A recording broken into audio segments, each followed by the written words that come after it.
and Sonia in the studio. And what do you got for us this week, guys? Oh, we're going to talk about Inland Marine. That's something we need to talk about. Mm-hmm. Yes. If you had to guess, either one of you, what Inline Marine insurance is, what would you guess? That's your freshwater boats. I would think I don't maybe if you got some guys in the Marines that lived inland.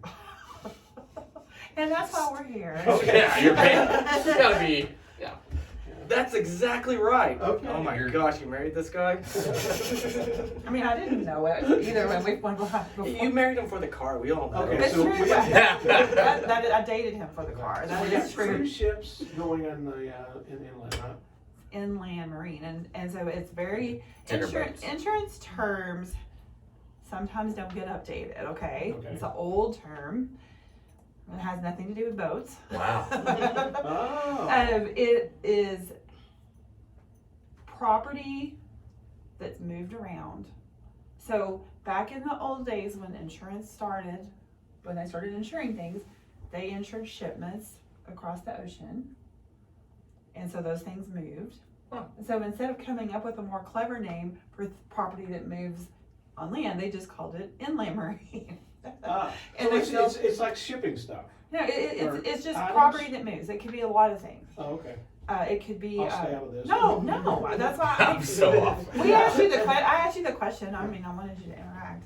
So, but it could be a lot of different kinds of things. If some people in their business, they have property that only stays in their location, Mhm. and therefore they probably do not need inland marine coverage. There are some exceptions to that, but we won't get into that right now. Now the most popular ones are equipment. Okay. So we're talking like cranes, skid steers, forklifts, backhoes, Heavy duty stuff. heavy duty Yeah. stuff. That would be the most popular thing. But it can come all the way down to your smaller equipment as well, that you move from one location to another. So another, we've got well servicing rigs, Mhm. drilling rigs. So you've got that giant stuff, but there are, like Brad said, okay, for example, we don't carry this, but your DJ business, Mhm. that's a very small amount of equipment, but there's no, that is an inland marine exposure. Oh. Because when you move it from where it's stored to, the location, it's not gonna be covered under your property policy normally. So it can be from the huge gigantic equipment down to the smaller things. And so,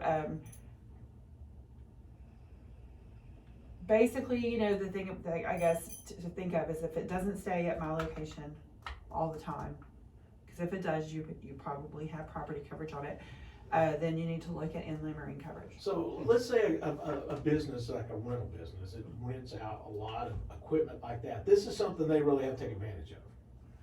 For sure. There are, on the inland marine policy, there are rented from others. So like say if you are renting the equipment, not the business itself renting it out, but the person renting it, that would be covered under your inland marine rented from others policy. Oh, okay. And so a lot of times that's just a toss in when you have, your inland marine as well, but you can get it just for rented equipment as well. So if I'm borrowing a backhoe from somebody and I'm driving down the highway and the thing blows off the trailer and crashes into something, that's the kind of insurance I need? Don't borrow a backhoe from anybody, please.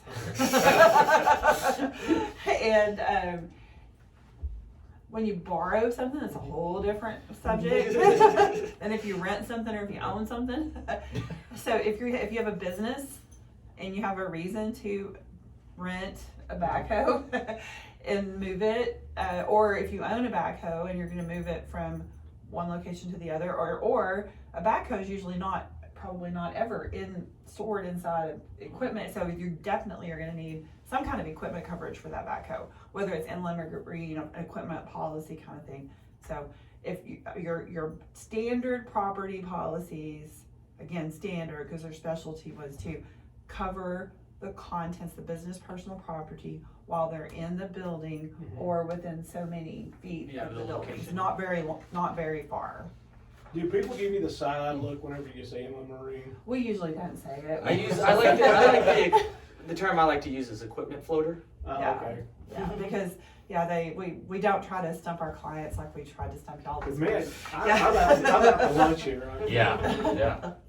So it's just, think about it. If you have something, either if it's a very specialized type of item, Mhm.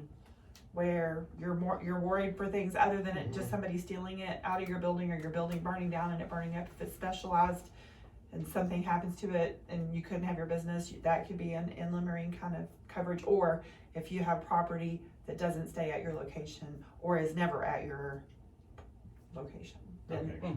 So, and again, I know we threw out a lot of information. What do we say every week? Mhm. Talk to your agent. Alright, so if someone has questions, they're sitting there going, I'm not sure about this, but I think I need to look into it. How do they get a hold of y'all? You can call us at 940-549-2525 or visit us on the second floor of Sierra Bank Building or online at brianins.com. Alright, go check it out, guys. And we are celebrating our 100th year in business. I know, I this heard year. Awesome. that, yeah. We're 100 celebrating years. all year. That's not a lot of businesses can say that. Yeah, we're That's pretty proud. incredible. We're That's pretty proud. incredible. And I know Brad's family, I mean, you go all the way back, long time, so, congratulations. Well, thank you. Congratulations, pretty cool deal.